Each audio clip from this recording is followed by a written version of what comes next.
Hello, आप सभी को मेरा नमस्ते। मैं डॉक्टर प्रमिला चौधरी आज आप लोग के सामने लेक्चर 4 लेके उपस्थित हुई हूँ। तो आज के लेक्चर में हम लोग डिस्कस करने वाले हैं, सबसे पहले हम डिस्कस करेंगे वास्तविक संख्याएं एंड काल्पनिक संख्याएं, जैसे हम रियल नंबर्स या फिर इमेजिनरी नंबर्स जो बोलते हैं। उसके बाद में हम लाएंगे वर्गमूल, घनमूल, चतुर्थमूल, पंचमूल, मीन्स बेसिकली हम मूल्स पे काम करेंगे। उसकी पावर 2, 3, 4, 5 कितना भी, एटलीस्ट एक अगर आपको कंसेप्ट का पता चल जाएगा तो फिर आप किसी का भी मूल निकाल सकते हो, मतलब कोई भी मूल निकाल सकते हो। वर्गमूल हो, घनमूल हो, चतुर्थमूल हो, जो भी मूल निकालना हो फिर वो निकाल सकते हो। उसके बाद में हम डिस्कस करेंगे रामानुजन संख्याएं। मे भी आप लोगों ने अभी तक तो नहीं सुना होगा रामानुजन संख्याएं। उसके बाद में हम रामानुजन संख्याएं डिस्कस करेंगे। नेक्स्ट होगा हमारा पाइथागोरस त्रिक संख्याएं, जो कि पाइथागोरस प्रमेय से रिलेटेड है, वो भी हम आज डिस्कस करने वाले हैं। वो भी बहुत इंपॉर्टेंट टॉपिक है। और सबसे लास्ट टॉपिक होगा हमारा पॉलीड्रॉम्स संख्याएं, वो हमारा लास्ट टॉपिक होगा। और हाँ, इन टॉपिक से रिलेटेड जितने भी क्वेश्चंस हैं, क्वेश्चंस तो मैं यहाँ पे बहुत ज्यादा डिस्कस नहीं करूंगी बिकॉज इनकी थ्योरी भी बहुत ज्यादा है।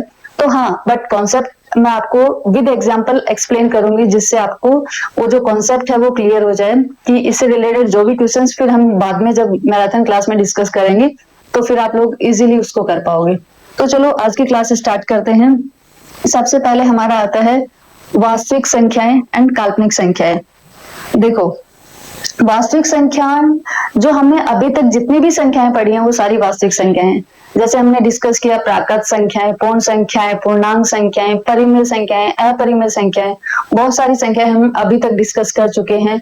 वो सारी की सारी वास्तविक संख्याएं हैं। काल्पनिक संख्या उनमें से कोई भी नहीं है। तो काल्पनिक संख्या के लिए क्या होता है कि काल्पनिक संख्या के लिए सिर्फ आपको एक चीज याद रखनी है कि ये जो अंडर रूट होता है, अगर अंडर रूट के अंदर माइनस आ जाता है, -1, तो कभी भी माइनस का अंडर रूट नहीं लिया जा सकता। एक्चुअली हाँ, उससे पहले मैं आपको ये बताती हूँ कि इसको हम अंडर रूट बोलते हैं। ये जो सिंबल होता है ना हमारा, ये वाला जो सिंबल है, इसको हम बोलते हैं अंडर रूट। तो अंडर रूट के अंदर अगर हमारा माइनस आ गया है तो माइनस का कभी भी अंडर रूट नहीं लिया जा सकता है। तो इसलिए हम क्या करते हैं, इसको हम एक सिंबल से डिनोट करते हैं, दैट इज आयोटा। आई बनाते हैं, बेसिकली हम उसको आई बनाते हैं और हम उसको आयोटा बोलते हैं। तो इस अंडर रूट आई, अगर आपसे पूछे कि आयोटा किसकी वैल्यू है, तो अंडर रूट -1 की वैल्यू है। अंडर रूट -1 की वैल्यू क्या होती है, आयोटा। तो एक्चुअली काल्पनिक संख्या वो होती हैं जो रियली एग्जिस्ट नहीं करती हैं, बट उनकी जस्ट कल्पना कर सकते हैं हम। हाँ, कैलकुलेशन के लिए, जैसे अगर हमारे पास हम कहीं पे कैलकुलेशन कर रहे हैं, अगर -5 आ गया, अब रियली ये जो संख्या है ये एग्जिस्ट ही नहीं करती है, लेकिन अगर हमें कैलकुलेशन करनी है, मैथ की हमें कैलकुलेशन हमारी कंप्लीट करनी है, तो इसको किसी तरीके से तो सॉल्व करना पड़ेगा। इसलिए क्या किया है, इसका जो -1 है उसको हम आयोटा नंबर दे देंगे, आयोटा वैल्यू दे देंगे। और जैसे ये है तो हम इसको क्या लिख सकते हैं, -1 × 5, ऐसा लिख सकते हैं इस अंदर वाले को। तो फिर क्या हुआ कि यहाँ पे जो माइनस आयोटा है, -1 है, और ये जो 5 है, तो इसके जो वैल्यू है, इस पूरे की जो वैल्यू है वो हमारी आयोटा हो जाएगी, और इसका मान हो जाएगा आयोटा √5। तो जिस भी संख्या से पहले अगर ये आई वाला सिंबल लगा हुआ है, इट मीन्स ये एक काल्पनिक संख्या है, ये वास्तविक संख्या नहीं है। तो काल्पनिक संख्या का बस एक ही इंडिकेटर है हमारे पास कि उससे पहले √i लगा होगा या फिर अंडर रूट के अंदर माइनस होगा, तो वही हमारी काल्पनिक संख्या होंगी। देखो, जैसे मैंने यहाँ पे बताया भी है, ये है हमारे रियल नंबर्स। रियल नंबर में मैंने क्या बताया, 2, √2। √2 है, लेकिन अंडर रूट के अंदर प्लस है, माइनस तो है ही नहीं वहां पे, इसलिए ये भी रियल नंबर होगा। ये सभी रियल नंबर्स हैं। अगर भिन्न में आता है हमारा, जिसे हम परिमेय संख्या बोलते हैं, अगर भिन्न में आता है तो वो भी हमारा रियल नंबर है। काल्पनिक नंबर कौन सा होगा, सिर्फ और सिर्फ वो नंबर होगा जिसमें अंडर रूट के अंदर माइनस आ रहा है, जैसे -√3, -√5। तो ये सब क्या होगा, इसको हम क्या लिखेंगे, ये वाला जो नंबर है इसको हम क्या लिख सकते हैं, आयोटा √3। इसको हम लिख सकते हैं आयोटा √5। ठीक है। तो ये होती है हमारी काल्पनिक संख्याएं। और दूसरा आता है जटिल या सम्मिश्र संख्याएं। जटिल या सम्मिश्र संख्या में ये होता है कि ऐसी संख्या जिसमें रियल नंबर भी हो, वास्तविक संख्या भी हो और काल्पनिक संख्या भी हो। जैसे ये वाला नंबर लिखा हुआ है, मान लो ये हमारी, ये पूरी एक ही संख्या है, ये अलग अलग नहीं है, पूरी एक ही संख्या है। संख्या क्या है? 5 प्लस अंडर रूट -5, या फिर हम इसको ऐसे भी लिख सकते हैं 5 प्लस आयोटा रूट 5। ये हमारी एक संख्या है। तो ये जो संख्या है जिसमें ये तो वास्तविक संख्या है और ये हमारी क्या है? √5। ये वाला जो √5 है ये हमारी काल्पनिक संख्या है। तो ऐसी संख्या जिसमें दोनों का मिश्रण हो, दोनों का मिश्रण हो, उसको हम बोलते हैं जटिल या फिर सम्मिश्र संख्याएं। और जटिल है, कॉम्प्लेक्स है, उनमें दोनों की मिली भगत है। ठीक है, तो ये हो जाएंगी हमारी सम्मिश्र संख्याएं। आई थिंक आप लोगों को कॉन्सेप्ट क्लियर हो गया होगा। अब हम चलते हैं नेक्स्ट पे। नेक्स्ट आता है हमारा इसी से रिलेटेड, जैसे ये बोलता है कि धनात्मक संख्याएं। देखो जो भी संख्याएं हैं अगर उनके ये अंडरस्टूड है कि अगर जो भी संख्या है उससे पहले अगर प्लस का साइन लगा हुआ है तो वो धनात्मक संख्याएं होंगी। अगर किसी संख्या से पहले माइनस लगा हुआ है तो वो ऋणात्मक संख्या होंगी। आई थिंक इसमें कुछ डाउट वाली चीज नहीं है, ये आप लोग कर सकते हो। अब नेक्स्ट आता है हमारा वर्गमूल। ये आज का बहुत इंपॉर्टेंट टॉपिक है, आप लोगों को बहुत अच्छे से देखना चाहिए। एग्जाम के लिए तो इंपॉर्टेंट है ही, थ्रू आउट आपकी लाइफ अगर कभी भी कुछ भी कैलकुलेशन या कुछ भी होता है, बट वर्गमूल तो आपको पता होना चाहिए। तो ये वाला टॉपिक हम अच्छे से करते हैं। देखो वर्गमूल में क्या होता है, सबसे पहले मैं आपको एक चीज बताती हूँ। ये होता है हमारा अंडर रूट, इसको हम क्या बोलते हैं? Under root. ओके, या तो आप अंडर रूट लगा दो या फिर आप इसकी वैल्यू क्या होती है? 1/2। अगर मैंने किसी संख्या के लगाया ए के ऊपर मैंने अंडर रूट लगा दिया, या फिर ए के ऊपर मैंने पावर लगा दी 1/2, दोनों सेम चीजें हैं, दोनों सेम चीजें हैं। इट मीन्स इस अंडर रूट का मतलब ये होता है कि इसके ऊपर पावर कितनी है? 1/2 इसकी पावर है। वैसे ही ये होता है हमारा वर्गमूल, ये होता है हमारा वर्गमूल, वर्गमूल, राइट। अब आता है हमारा घनमूल। घनमूल, देखो घन है इट मीन्स वो 3 की बात कर रहा है, वर्ग है मतलब 2 की बात कर रहा है, घनमूल इट मीन्स वो 3 की बात कर रहे हैं। तो हम लोग क्या करते हैं, घनमूल को ऐसे भी डिनोट करते हैं कि a लिखा, इसके ऊपर अंडर रूट लगाया और यहाँ पे मैंने 3 लिख दिया। तो इसका मीनिंग क्या होता है कि a की जो पावर है वो है हमारी 1/3। आप ऐसे लिखो या फिर ऐसे लिखो, दोनों चीजें सेम है। आप बोलोगे कि यहाँ पे मुझे 1/3 इसकी पावर लगानी थी तो मैंने यहाँ पे 3 लिखा, लेकिन मैंने यहाँ पे 2 नहीं लिखा। एक्चुअली ये जो हमारा अंडर रूट होता है इसकी अगर डिफॉल्ट वैल्यू हम लेना तो वो 2 होती है। जैसे अगर 2 मैंने लिखा है तो इसका अंडरस्टूड है कि ये +2 है, राइट। ये अंडरस्टूड है कि ये +2 है। वैसे ही अगर मैंने a के ऊपर अंडर रूट लगा दिया तो वो अंडरस्टूड है कि a की पावर 1/2 है। जहां पे भी 2 होता है वहां पे लिखने की जरूरत नहीं है, अगर कुछ भी नहीं लिखा है इट मीन्स वहां पे 2 है। ये हो गया घनमूल। फिर आता है हमारा चतुर्थ मूल। अगर चतुर्थ मूल की हम बात करते हैं तो वहां पे क्या होगा? √a और यहाँ पे कितना होगा? 4। इट मीन्स a की जो पावर है वो कितनी हो जाएगी? 1/4। तो ये होते हैं हमारे मूल। ऐसे वर्गमूल भी हो सकता है, घनमूल, फिर चतुर्थ मूल, फिर पंचमूल भी आ जाता है। पंचमूल, ऐसे कोई भी मूल आपसे निकलवा सकते हैं, हाँ? कि कोई भी संख्या है उसका इतना मूल निकालो। तो आई थिंक आपसे कितना भी निकालने, अभी आप लोगों के पास कॉन्सेप्ट क्लियर है, आप लोग आराम से निकाल सकते हो उसको, ठीक है। तो ये इनका मतलब होता है। जैसे अपन यहाँ पे वर्गमूल डिस्कस करते हैं तो आई थिंक इसको रब कर दूं मैं। यहाँ पे वर्गमूल संख्याएं हैं, तो जैसे मुझे 16 है, मेरे पास नंबर है 16 और मुझे इसका वर्गमूल निकालना है। 16 का वर्गमूल निकालना है तो मैं क्या करूंगी? इसकी पावर ये लगा दी, अंडर रूट लगा दिया। अब मेरे पास क्या आ गया? मैं ऐसा भी लिख सकती हूँ कि 16 की पावर 1/2, ओके। और 16 को मैं क्या लिख सकती हूँ? 4 × 4 16 ही होता है क्या? 4 चौक 16 ही होता है, तो मैंने 16 को कैसे लिख दिया, 4 गुना 4। आप लोग समझ जाओगे धीरे धीरे कि मैंने 16 को 4 गुना 4 क्यों लिखा है, क्योंकि मैं इस 2 को हटाना चाहती हूँ। तो मैं यहाँ पे कोई ऐसी संख्या लूंगी कि उसका स्क्वायर आ जाए, ठीक है। तो मैंने लिखा 16 को लिखा मैंने 4 गुना 4, तो ये अभी क्या बन गया, 4 कितनी बार है, 2 बार, तो मैंने 4 का स्क्वायर लिख दिया, ये 4 का स्क्वायर आ गया, और इसकी पावर कितनी लगी हुई है, 1/2।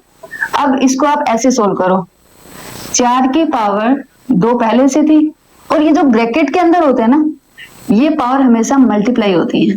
ये क्या होती है, मल्टीप्लाई होती है। जैसे ये ब्रैकेट से पहले इसके 2 है और ब्रैकेट के बाद में 2 है, तो यहाँ पे पावर आप देखोगे कि यहाँ पे पावर प्लस नहीं है, यहाँ पे पावर क्या है, यहाँ पे पावर मल्टीप्लाई में। तो 4 की जो पावर है मैंने उन दोनों को मल्टीप्लाई कर दिया, 2 इंटू 1/2। अब ये 2 इस 2 से कट जाएगा, तो 4 की पावर कितनी बच गई, 4। तो इट मीन्स अगर हम 16 का वर्गमूल लेते हैं तो वो कितना आता है, 4 आता है। इसकी वैल्यू क्या हो जाएगी, √16 इज इक्वल टू 4, ठीक है। √16 इज इक्वल टू कितना हो जाएगा, 4। इसका मतलब है 16 का वर्गमूल कितना होगा, 4 होगा। ये आप निकाल सकते हो, इसमें कोई भी प्रॉब्लम नहीं होगी। हाँ, कुछ बच्चों को मे भी प्रॉब्लम आ सकती है। एक चीज में आगे बढ़ने से पहले एक चीज और आप लोगों से इसी में डिस्कस करना चाहूंगी। देखो, भिन्न जो है, जो हमारी भिन्न लिखते हैं, जिसमें हमारा कुछ अंश होता है और फिर हमारा कोई भी हर होता है, यहाँ पे देखो कुछ रूल्स लागू होते हैं। मे भी वो बहुत बेसिक रूल्स हैं, आप लोगों को पता होंगे। अगर नहीं पता है तो एक बार यहाँ पे देख लो। यहाँ पे क्या है कि अगर मान लो किसी ने बोला कि हर को मुझे 12 बनाना है, मतलब हर को कोई भी नंबर दे दिया कि ये नंबर बनाना है, तो उसके लिए रूल ये होता है कि जितना आप नीचे मल्टीप्लाई करोगे, मे बी मैं 2 से करूं, 5 से करूं, 6 से करूं, जितना भी करूं, अगर मुझे नीचे जितने से मल्टीप्लाई करूंगी, सेम चीज को मुझे ऊपर से मल्टीप्लाई करना होगा। और वही रूल अपोजिट भी अप्लाई होता है कि अगर मैंने इसको 2 से मल्टीप्लाई किया तो मुझे नीचे भी करना पड़ेगा, ठीक है। एक तो ये वाला रूल आपको याद रखना है। दूसरा क्या है कि जैसे 3/4 है और इसका मैंने लिया 2, मतलब 3/2 से कोई चीज मल्टीप्लाई कर रखा है, तो ये हमेशा क्रॉस में हम संख्याएं काट सकते हैं। जैसे अब मान लो 2 है तो 2/1 लिख सकती हूँ मैं इसको, तो 2 को मैं 4 से काट सकती हूँ, 3 को 1 से काट सकती हूँ। कभी भी सामने सामने की चीजें आपस में नहीं कटती हैं। मान लो यहाँ पे होता है मेरा, मान लो मेरा यहाँ पे होता 6/1, तो मैं इसको इससे कभी नहीं काट सकती। ये संख्या हमेशा इससे मल्टीप्लाई होगी, ये हमेशा इससे मल्टीप्लाई। अगर इसका प्रोडक्ट हम देखते हैं, इसका रिजल्ट हम देखते हैं, तो कितना आता है, 6 3 जा 18, 6 तिया 18, 18/4, ठीक है। यही इसका आंसर होगा। लेकिन अगर यही संख्या हमारी अपोजिट होती, मान लो 3/4 है, इंटू होता 1/6, तो आपस में क्रॉस में संख्याएं हम काट सकते हैं। जैसे 3 का पहाड़ा बोला मैंने, 3 एकम 3, 3 दूनी 6, ठीक है। 3 एकम 3, 3 दूनी 6, तो 2 यहाँ पे आ गया। तो अभी आपस में ऊपर का ऊपर मल्टीप्लाई कर दो, नीचे का नीचे कर दो। 1 को 1 से किया 1 और 4 को 2 से किया 8, तो इसका आंसर आ गया 1/8। मीन्स मैं आपको इस सेकंड पॉइंट में ये एक्सप्लेन करना चाह रही हूँ, ये समझाना चाह रही हूँ कि जब भी कोई भिन्न संख्या होती है तो उसमें अगर हमें काटना है, किसी का भाग देना है, तो हम हमेशा क्रॉस में दे सकते हैं। इसको इससे काट सकती हूँ, इसको इससे काट सकती हूँ, बट सामने सामने नहीं, सामने वाली तो हमेशा मल्टीप्लाई होती है, ठीक है। आई थिंक इसीलिए आपने देखा होगा कि जब हमने √16 का निकाला था वर्गमूल, 16 का वर्गमूल निकाला, तो हमारा क्या आया था, 4 की पावर 2 गुणा 1/2। तो इस 2 को हम क्या लिखेंगे, 2/1। तो इस 2 से इस 2 को मैंने काट दिया, बिकॉज ये दोनों क्रॉस में है, इसलिए मैंने इनको काट दिया। तो 4 की पावर क्या बच गई, 1/1, 1/1 तो 1 ही होता है, इसीलिए आ गया 4, ठीक है। आई थिंक ये वाला कॉन्सेप्ट भी आपका क्लियर हुआ होगा, आप मिस्टेक नहीं करेंगे इसमें। तो ये यहां तक हमने किया कि √16 की वैल्यू कितनी हो जाएगी, 4। तो ये होता है वर्गमूल। अब वर्गमूल की कुछ परिभाषाएं दी हुई हैं, ये भी आप देख सकते हो। किसी संख्या, आई थिंक क्लियर है कि नहीं, मैं थोड़ा सा जूम कर देती हूँ इसको।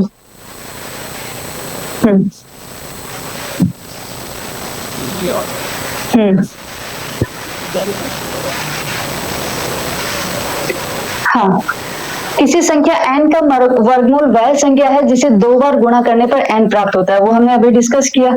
सामान्यतः रूट n का अर्थ उस संख्या का धनात्मक वर्गमूल होता है, ठीक है। ओके, जो n है वो हमेशा हमारा क्या होना चाहिए, या तो 0 के इक्वल होना चाहिए या 0 से बड़ा होना चाहिए, तभी हमें वास्तविक वर्गमूल मिलेगा। अगर हमारी n की वैल्यू क्या होना चाहिए, ये हमारा इंपॉर्टेंट है, ये हमारा जो पॉइंट है ये इंपॉर्टेंट है।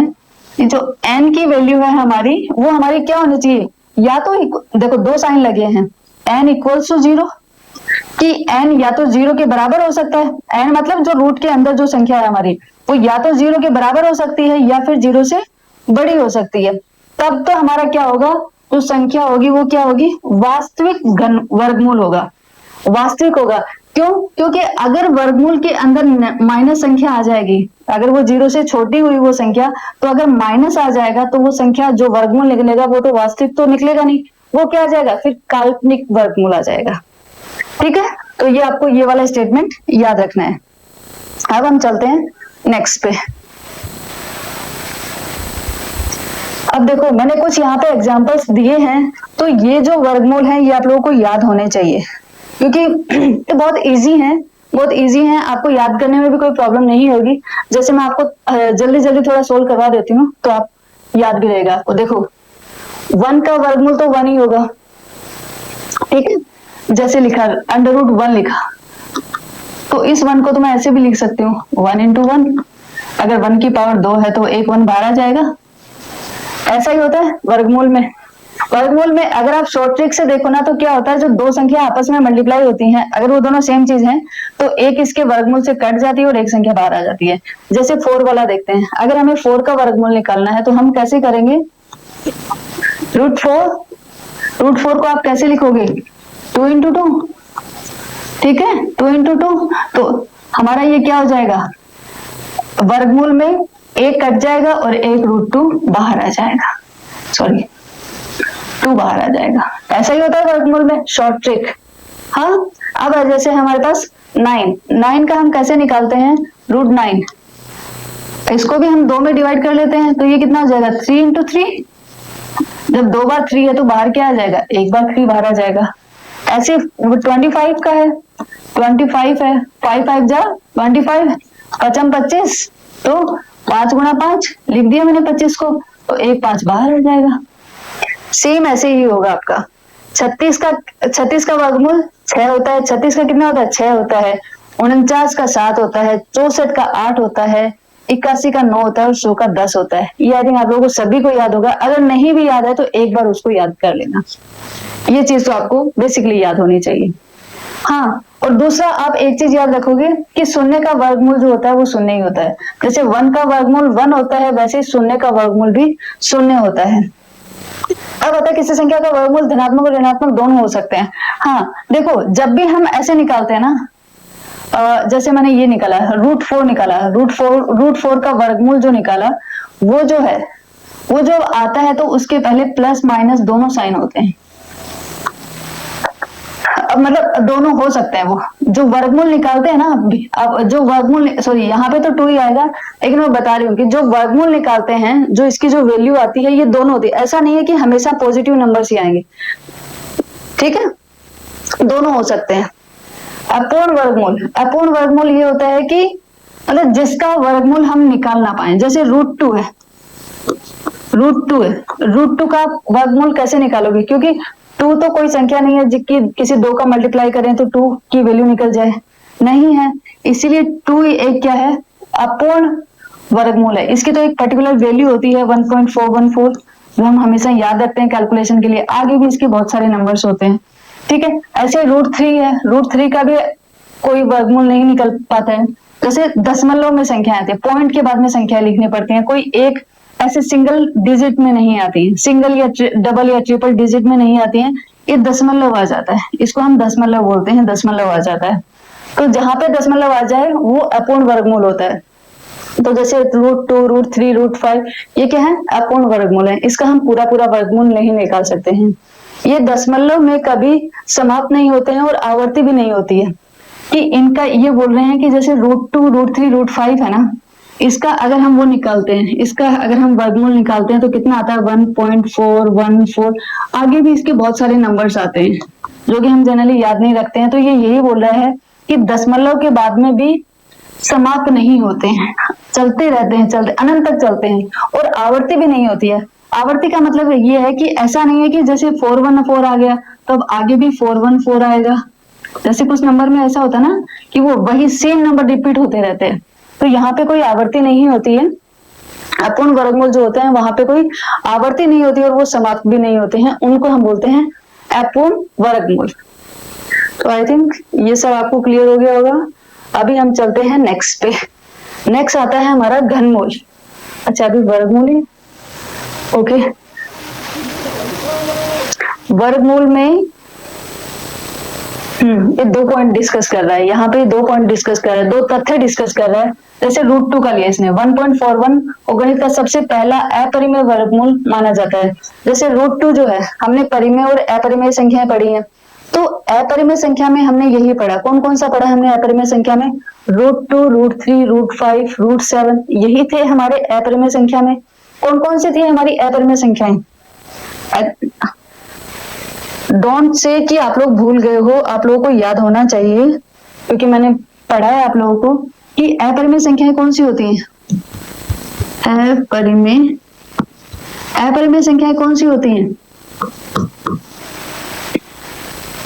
√2, √3, √5, √7, पाई और ई, यही बताई थी मैंने आपको अपरिमेय संख्या में।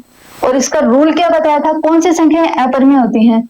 वही जो हम इसका जस्ट अभी पीछे पढ़ के आए हैं कि दशमलव की जब इसका अंडर रूट निकालते हैं तो ये दशमलव के बाद में संख्याएं आती हैं, लेकिन वो कभी समाप्त नहीं होती है। वो कभी समाप्त नहीं होती, इनफाइनाइट तक चलती हैं और इनमें कोई आवर्ती भी नहीं होती है। अगर इनमें आवर्ती होती तो ये अपरिमेय संख्या नहीं होती, ये क्या बन जाती? परिमेय संख्या बन जाती। अगर पॉइंट के बाद में आता है, मान लो इसकी वैल्यू 1.414, 414, अगर ये सब चलता ना इसका तो भी ये परिमेय संख्या बन जाती। बट यहाँ पे कोई आवर्ती नहीं है, यहाँ पे कोई आवर्ती नहीं है, अलग अलग नंबर आते रहेंगे और कभी समाप्त भी नहीं होंगे, इसीलिए ये क्या है? अपरिमेय संख्या है। तो ये यही बोल रहा है कि जो √2 है ये सबसे पहला अपरिमेय वर्गमूल है, सबसे पहला अपरिमेय वर्गमूल है। ठीक है, नेक्स्ट आता है -1 का वर्गमूल। एक काल्पनिक संख्या है जिसे आयोटा कहा जाता है, ये हम ऑलरेडी डिस्कस कर चुके हैं। ठीक है, अब चलते हैं हम नेक्स्ट पे, ये हम कर लिया है। अब आता है हमारा घनमूल। देखो जैसे वर्गमूल में हमारा ऐसा था ना कि उसकी पावर 1/2 थी, वैसे ही घनमूल में हमारा क्या होगा? घनमूल में है हमारा, इसकी पावर कितनी होगी? देखो मैंने यहाँ पे नंबर लगाया, ओके, n नंबर है, इसकी मैंने क्या लगाया? ये जो अंडर रूट है, इस अंडर रूट के मैंने यहाँ पे 3 लिखा। इसका मतलब क्या है? इसका मतलब आई थिंक अभी आप लोगों को पता है कि इसकी मतलब है 1/, इसके ब्रैकेट के बाहर 1/3 लगा हुआ है। तो इसके ब्रैकेट के बाहर 1/3 लगा हुआ है, इसका मतलब ये है कि अंडर रूट के अंदर अगर कोई संख्या आ रही है, जैसे हम 8 को देखते हैं, 8 का मुझे क्या निकालना है? घनमूल निकालना है, ये ऐसे निकाल रहे हैं। अगर 8 √3 लिखा हुआ है, इसका मतलब है कि 8 का घनमूल निकालना है। ठीक है, 8 का घनमूल निकालना है, तो हम क्या करेंगे? इसको ऐसे ही लिखा रहने देते हैं और 8 को हम डिवाइड कर लेते हैं। अब घनमूल निकालना है तो 8 को 3 संख्याओं में डिवाइड करो, 3 समान संख्याओं में, 2 गुणा 2 गुणा 2 हो गया, 2 दूनी 4, 4 दूनी 8, अंदर 8 बन गया। ठीक है, तो अब जब इसका घनमूल लेते हो ना, मैं एक आपको निकाल देती हूँ, फिर अपन शॉर्ट ट्रिक लगाते हैं। जैसे ये 3 है, तो 2 की पावर कितनी हो गई? 3। और मैं इस बाहर वाले सिस्टम को, जैसे 2 की पावर 3 तो मैंने अंदर एज इट इज लिखा, और उसके बाहर इस पूरे को मैं क्या लिख सकती हूँ? 1/3, यानी इसको 1/3 लिखा। फिर 2 की पावर 3, ये दोनों पावर आपस में मल्टीप्लाई है, 3 से 3 कैंसिल, तो क्या बच गया? 2।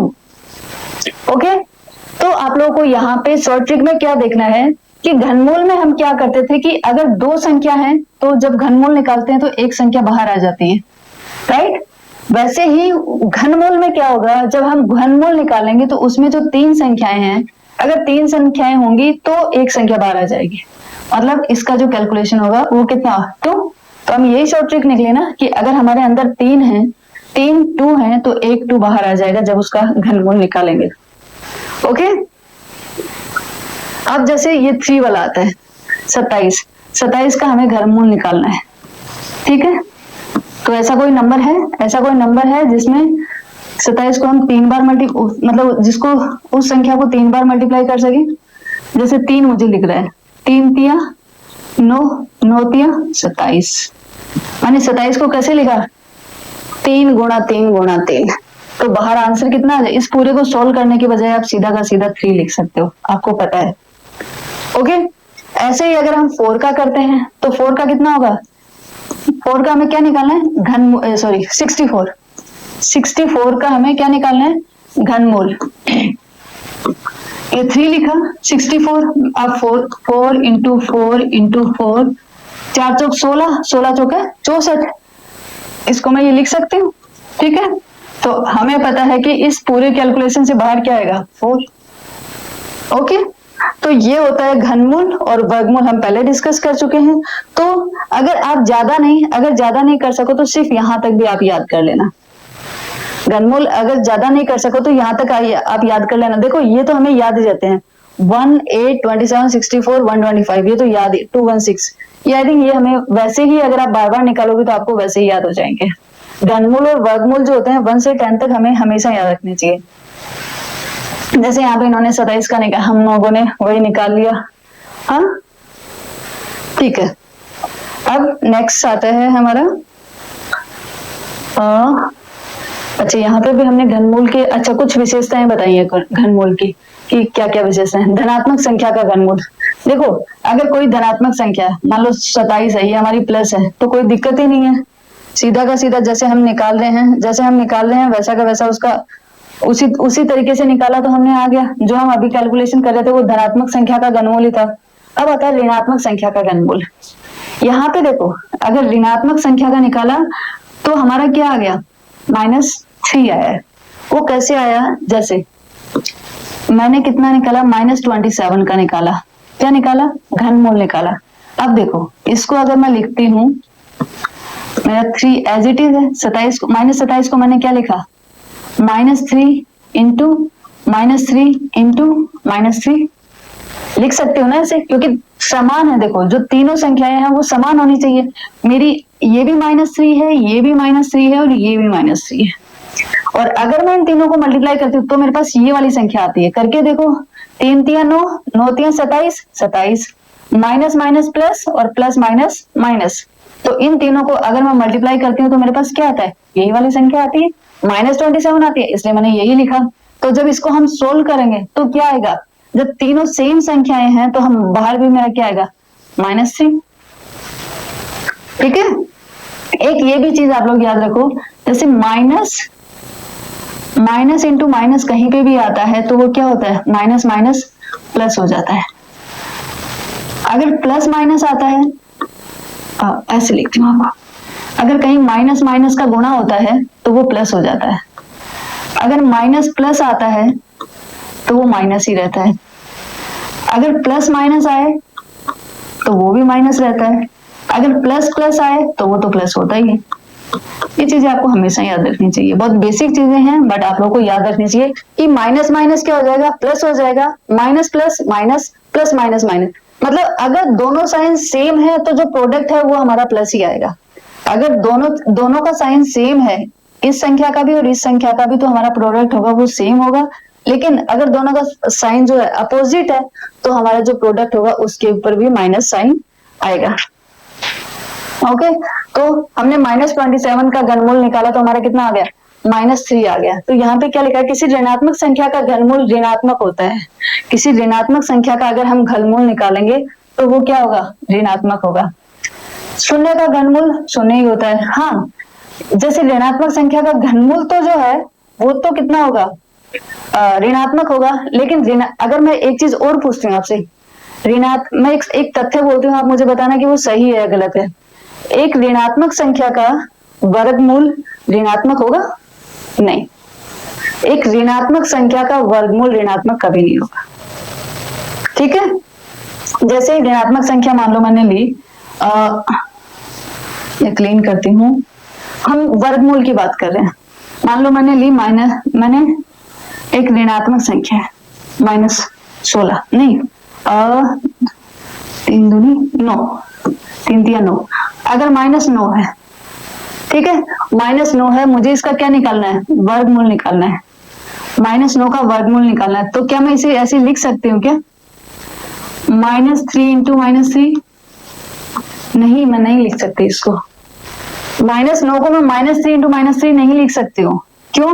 अब इन दोनों को मल्टीप्लाई करके देखो, 3 को 3 से मल्टीप्लाई किया, कितना है? 9 आ गया। ठीक है, 9 आ गया, बट माइनस माइनस कितना होता है? माइनस माइनस तो प्लस होता है, तो यहाँ पे तो प्लस होना चाहिए। तो मतलब ऐसा नहीं हो सकता। इसका मतलब है कि मुझे इसका जो वर्गमूल लेंगे हम, वो -3 आ ही नहीं सकता। इसका वर्गमूल पता है क्या आएगा? इसको हमें तोड़ना पड़ेगा।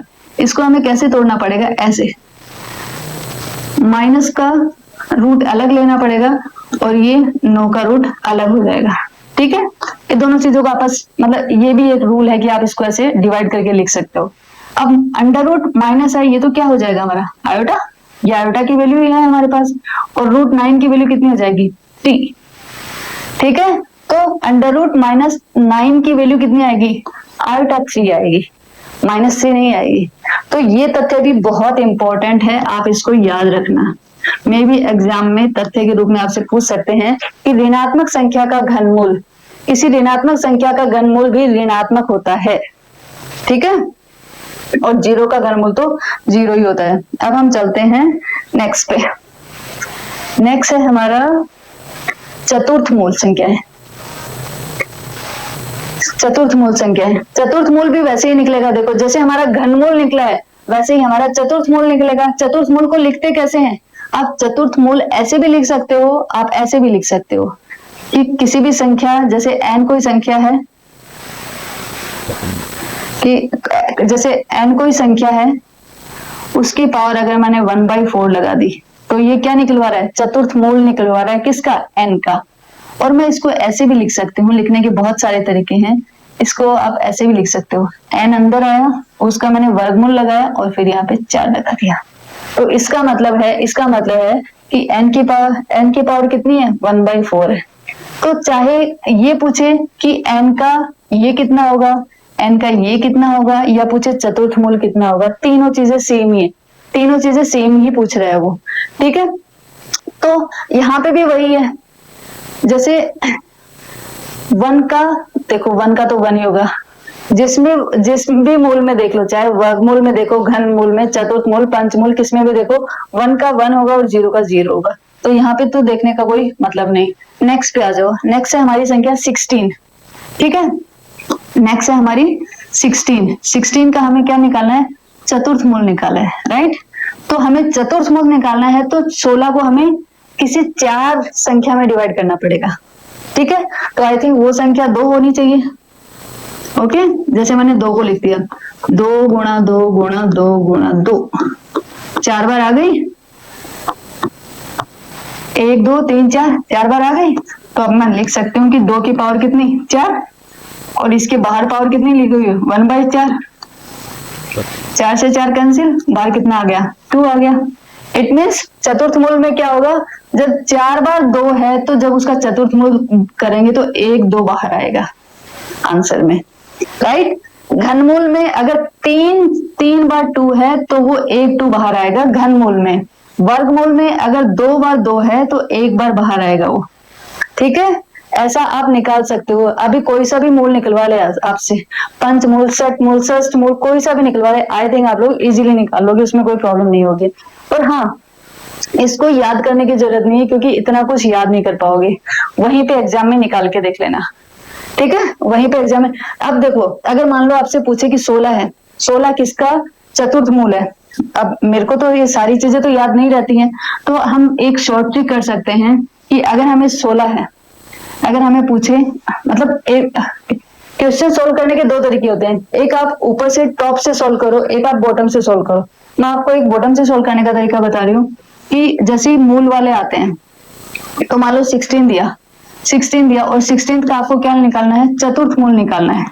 ठीक है, चतुर्थ मूल निकालना है। तो हम एक काम करेंगे, हम 16 को ऐसी किसी संख्या से भाग देंगे, लेकिन उसका जो भागफल है वो कितना आना चाहिए, 4 आना चाहिए। उसी संख्या का ये चतुर्थ मूल होगा। तो मैंने जैसे मान लो 2 लिया, 2 चौके 16, 2 चौक 16, इट मीन्स ये 0 बच गया।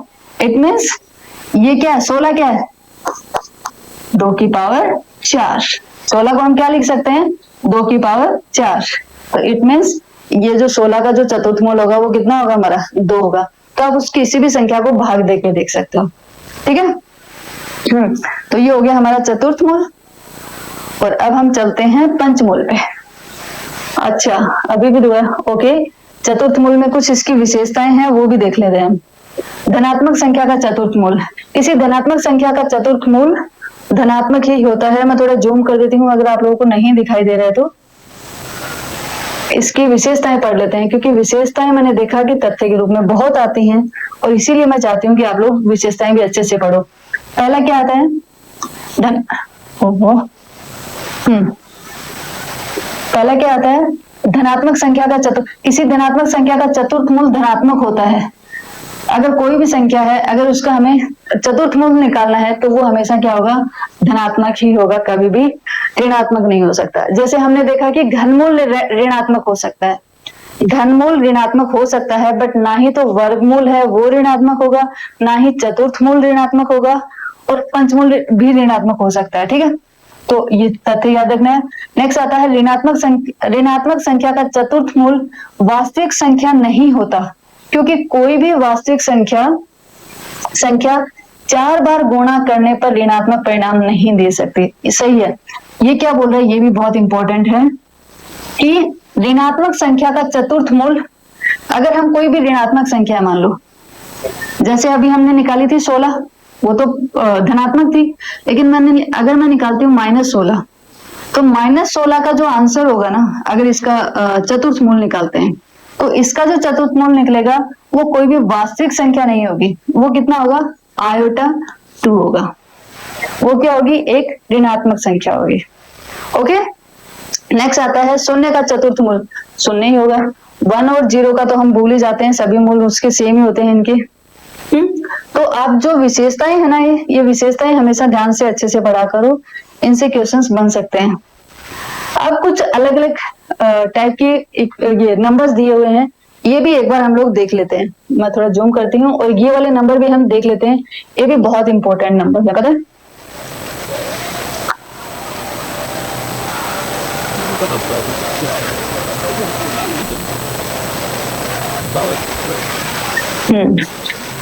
ये वाले नंबर भी बहुत इंपॉर्टेंट है, जैसे हम लोग यहाँ पे देखते हैं एक बार।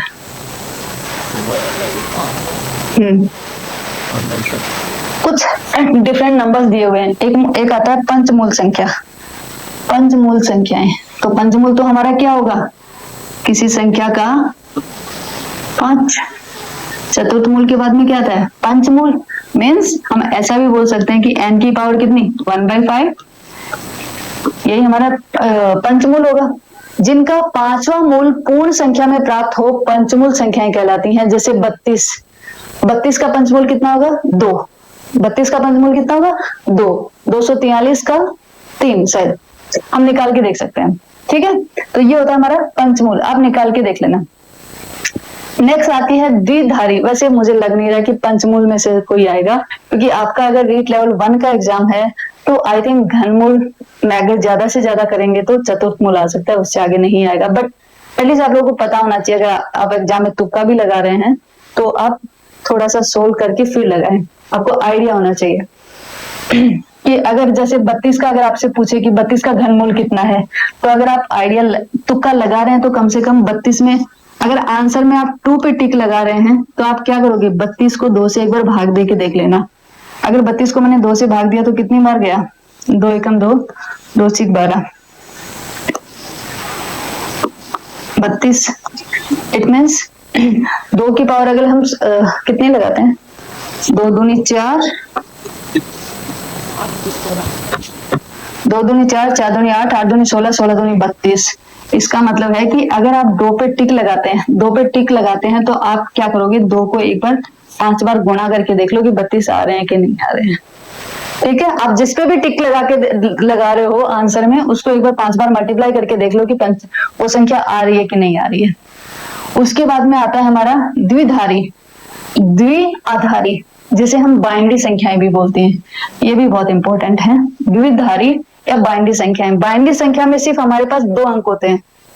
जैसे हम अंकगणित है, अंकगणित में हमने कितने सारे नंबर पढ़े, 1 से कितने सारे अंक पढ़े, अंक जिसको हम डिजिट बोलते हैं, कितने सारे डिजिट पढ़ी, जस्ट 10 डिजिट पढ़ी है, 1 से लेकर 9 तक और एक 0 डिजिट। वैसे ही जो बाइनरी, अगर बाइनरी संख्याएं लिखते हैं जिसे हमारा कंप्यूटर समझता है, वो हमारे पास सिर्फ 2 अंक होते हैं, 0 और 1। इसमें जो पूरी मैथ की, इसकी जो पूरी कैलकुलेशन होती है वो सिर्फ 0 और 1 में। अगर हमें 9 लिखना है तो भी हम 0 और 1 से ही 9 लिखेंगे। कोई भी नंबर लिखना है तो हम किससे लिखेंगे, 0 और 1 से लिखेंगे। ये भी बहुत इंटरेस्टिंग संख्याएं हैं, बट यहाँ पे डिटेल में पढ़ने का मतलब नहीं है। तो बाइनरी संख्याओं में सिर्फ 2 अंक होते हैं, 0 और 1। बाइनरी मतलब 2। फिर आता है दाशमिक संख्याएं। दाशमिक संख्याओं में 10 डिजिट काम में ली जाती हैं, जिसमें हम लिखते हैं 0 से 9 तक, जो हम नॉर्मली लेते हैं वो होती है हमारी दाशमिक संख्याएं। अब आता है कर्मागत संख्याएं। देखो कर्मागत संख्याएं क्या होती हैं कि एक के बाद दूसरी, ठीक है, एक के बाद दूसरी क्रम में होती है। ये संख्याएं क्रम में होती हैं, इसीलिए इनको कर्मागत संख्याएं बोलते हैं, क्योंकि ये क्रम में होती हैं। जैसे 2 के बाद में क्या आएगा, 3, 3 के बाद 4, 4 के बाद 5, तो ये क्रम में है। मतलब एक इनसे आगे वाली संख्या एक बड़ी है, मतलब इसके आगे पूर्ववर्ती नंबर है, इसके आगे पूर्ववर्ती नंबर है, इसके आगे पूर्ववर्ती नंबर। पूर्ववर्ती पद का मतलब ही यही होता है कि इसमें अगर आप एक जोड़ोगे तो पूर्ववर्ती नंबर मिल जाएगा, इसमें एक और जोड़ोगे तो पूर्ववर्ती नंबर मिल जाएगा। तो ये होती है कर्मागत, जो क्रम में होती है। ऐसा नहीं है कि 2 के बाद 4 आ गया, 4 के बाद 10 आ गया, नहीं, ऐसा नहीं। 2 के बाद 3 आएगा, 3 के बाद 4, 4 के बाद 5, मतलब वो उनका क्रम जो है वो एक एक के डिफरेंस से बढ़ेगा आगे। ये होती है हमारी कर्मागत संख्याएं। अब हम चलते हैं नेक्स्ट पे। नेक्स्ट आती है हमारी रामानुजन संख्या। ये भी कुछ इंपॉर्टेंट है रामानुजन संख्याएं, ये आपको ध्यान से पढ़नी चाहिए। और लेकिन हाँ, इसमें काफी कुछ याद आपको करना पड़ेगा। इसमें समझने का कम और याद करने की ज्यादा है। यहाँ पे देखो रामानुजन संख्याएं बहुत इंपॉर्टेंट हैं। इसमें रामानुजन क्या होती हैं, वह संख्या है जिसे दो अलग अलग तरीकों से 2 पूर्णांकों के घनों का योग लिखा जा सकता है। देखो अपन ने अभी क्या पढ़े थे, घनमूल, है ना। तो घनमूल तो क्या होते हैं 1/3 और घन क्या होते हैं 3, ठीक है। वैसे ही जैसे हमारा वर्गमूल था, तो वर्गमूल तो क्या होता है 1/2 और वर्ग क्या होता है उसका 2, उसका स्क्वायर। हाँ, तो यहाँ पे क्या है 2 पूर्णांकों के घनों का योग। मीन्स रामानुजन वो संख्या है जो ऐसे कोई 2 नंबर होंगे कि उनका अगर हम घन करते हैं और फिर उसका प्लस लें तब भी ये संख्या आएगी। और इस वर्ल्ड में ऐसी 2 संख्याएं और भी एग्जिस्ट करती हैं जिसका हम घनमूल लें तो उसका जो एडिशन है वो भी यही संख्या आएगी। अगर आप किसी भी संख्या का करके देखते हैं तो ऐसा कभी नहीं होता। बस ये गिनी चुनी संख्या है हमारे पास, कितनी, आई थिंक 7 संख्याएं हैं, 1 2 3 4 5 6 7। जैसे 7 संख्याएं हैं रामानुजन संख्याएं, और इनोवेट करने का सोच रहे हैं, बट अभी तक हमें यही कुछ गिनी चुनी संख्याएं मिली हैं जो कि रामानुजन संख्याएं हैं, ठीक है। मीन्स ये वाला जो हम बिठा रहे हैं ना, ये वाला जो बिठा रहे हैं, ये सिर्फ इन्हीं संख्याओं के साथ बैठ पा रहा है, उसके अलावा कोई एग्जिस्ट ही नहीं करती है। एग्जिस्ट करती होंगी बट अभी तक हमें नहीं पता है। इसमें क्या, एक बार दोबारा पढ़ते हैं। इसमें क्या है कि 2 अलग अलग तरीका, मतलब एक तो ये तरीका हुआ, एक ये तरीका हुआ, मतलब यहाँ पे 2 अलग अलग पूर्णांक है, ये एक नंबर है, ये एक नंबर है। मैंने इसका क्यूब किया, फिर इसका क्यूब किया, इसका घन लिया, इसका घन लिया, इन दोनों का घन जोड़ा तो फिर n आया। फिर कोई तीसरी संख्या है और फिर ये कोई चौथी संख्या है, इसका भी मैंने घन लिया, इसका भी घन लिया, फिर इसको जोड़ा, तब भी मेरे पास ये संख्या आई, ठीक है। तो तब ये जो संख्या होती है ये होती है हमारी रामानुजन संख्या। उसके लिए इन्होंने बोला कि सबसे पहली जो रामानुजन संख्या है वो है 1729। वेरी वेरी इंपॉर्टेंट कि जो सबसे पहली रामानुजन संख्या है वो कौन सी है? 1729। 1729 आप देखोगे कि 1 का क्यूब प्लस 12 का क्यूब। यहाँ पे ये a है, a का क्यूब, और ये b का क्यूब, ये c का क्यूब और ये d का क्यूब। ठीक है, 1720 हमें मिलता है किस किस के कॉम्बिनेशन से? एक तो 1 और 12 के कॉम्बिनेशन से और एक 9 और 10 के कॉम्बिनेशन से। अगर अभी आप करके देखते हो, मान लो मैं करूं 1 का क्यूब प्लस 12 का क्यूब, तो अगर 1 का क्यूब करोगे तब तो आपके पास क्या आएगा? 1 ही आएगा। और अगर आप 12 का क्यूब करते हो तो आपके पास कितना आएगा? 1728 आएगा। अगर आप 12 का क्यूब करोगे तो कितना आएगा? 1728 आएगा। 12 का क्यूब मतलब क्या होता है? 12 का क्यूब का मतलब यही है ना, 12 को 3 बार मल्टीप्लाई कर लो। ठीक है, जब आप 3 बार इसको मल्टीप्लाई करोगे तो आपके पास आएगा 1728। 1728 में एक मैंने ऐड कर दिया तो मेरा बन जाएगा 1729। वही सेम इसके साथ है, 9 का क्यूब और 10 का क्यूब। देखो अगर 9 का क्यूब करते हैं, 9 का क्यूब प्लस 10 का क्यूब, देखो 10 का क्यूब का हमें पता है कि कितना आ जाएगा? 1000 आ जाएगा। 9 का cube Nima Nima 81, 9 into 9 into 9 करना होगा, तो निमा निमा 81। अब 81 को किससे? 9 से मल्टीप्लाई करना है, 9 से कर दो। 9 एकम 9, 8 8 64, 8 निमानी 72, 7 to 9, 7 to 9। ठीक है, 7 to 9 किस में जोड़ा? 1000 में, तो कितना हो जाएगा? 1000 का यहाँ पे आ जाएगा 7 to 9, यही नंबर आ गया। इट मीन्स ये जो संख्याएं हैं ये जस्ट आपको, और कोई तरीका नहीं है, और कोई तरीका नहीं है, बस एक आपको ये पता होना चाहिए कि रामानुजन संख्याएं क्या होती है। एक तो आपको ये वाला फॉर्मूला याद रखने का जरूरत है कि रामानुजन संख्याएं ये होती है कि दो अलग अलग पूर्णांक का हमने घनमूल लिया और वो सेम संख्या आ रही है, अगर दो अलग अलग संख्याओं से अगर हम निकालते हैं तो। ठीक है, और फिर जो संख्या एग्जाम में, अगर आप सोचो कि एग्जाम में इससे रिलेटेड क्वेश्चंस कैसे बनते हैं, तो उसमें क्या करते हैं कि वो डायरेक्ट पूछते हैं इनमें से निम्नलिखित में से कौन सी संख्या रामानुजन संख्या है। और फिर भी जैसे एक ये दे दिया 1729 दे दिया और जो 3 ऑप्शन है वो अलग अलग दे दिए जो कि इनमें से कोई भी नहीं है। तो जैसे आपको रामानुजन संख्या पूछते हैं कि रामानुजन संख्या कौन सी है, तो हमारे पास और कोई तरीका नहीं है। ये रामानुजन संख्या है, 7 संख्याएं हैं, ये आपको याद करनी पड़ेगी। ठीक है, जो याद होती हैं कोशिश करो कि ये सातों की सातों याद, नंबर ही तो है, याद कर दोगे। ठीक है, तो ये थी हमारा रामानुजन संख्या है। टॉपिक छोटा है लेकिन अगर क्वेश्चन आएगा तो डायरेक्टली कुछ कैलकुलेशन नहीं करना, फटाफट से आंसर टिक कर सकते हो, उसमें फुल मार्क्स मिल सकते हैं उसमें। अब आता है हमारा नेक्स्ट पाइथागोरस संख्याएं। देखो पाइथागोरस संख्याएं क्या होती हैं? पाइथागोरस त्रिक ऐसी 3 धनात्मक पूर्णांक संख्याएं हैं होती हैं जो पाइथागोरस प्रमेय को संतुष्ट करती हैं। पाइथागोरस प्रमेय क्या होती है पहले मैं आपको ये बताती हूँ। देखो जैसे ये हमारा है, जैसे ये मेरा आधार है, ये मेरा आधार है, क्योंकि ये आधार है, इस पे सारी चीजें बनी हैं इसलिए मैंने इसको आधार बोला। ये खड़ा है तो ये लंब है, ये है लंब, और ये हो गया इसका कर्ण, मैंने दोनों को मिला दिया तो ये हो गया कर्ण। ठीक है, तो पाइथागोरस प्रमेय ये होती है कि आधार का स्क्वायर प्लस लंब का स्क्वायर इज इक्वल्स टू कर्ण का स्क्वायर। कर्ण का स्क्वायर मीन्स अगर हम आधार का स्क्वायर करें, लंब का स्क्वायर करें तो वो किसके इक्वल आ जाता है? कर्ण के स्क्वायर के बराबर होता है। ये होती है हमारी पाइथागोरस प्रमेय। अब ये भी होता है कि आधार को मान लो मैंने a नंबर दे दिया, इसको b दे दिया और इसको c दे दिया। ठीक है, तो ये क्या हो जाएगा? a square plus b square is equal to c square. तो ये होती है हमारी पाइथागोरस प्रमेय। पाइथागोरस प्रमेय जिसको बोलते हैं वो ये होती है। अब क्या होती है? अब एक तो होती है पाइथागोरस प्रमेय, वो तो ये होती है। दूसरी चीज होती है पाइथागोरस संख्याएं या फिर पाइथागोरियन त्रिक।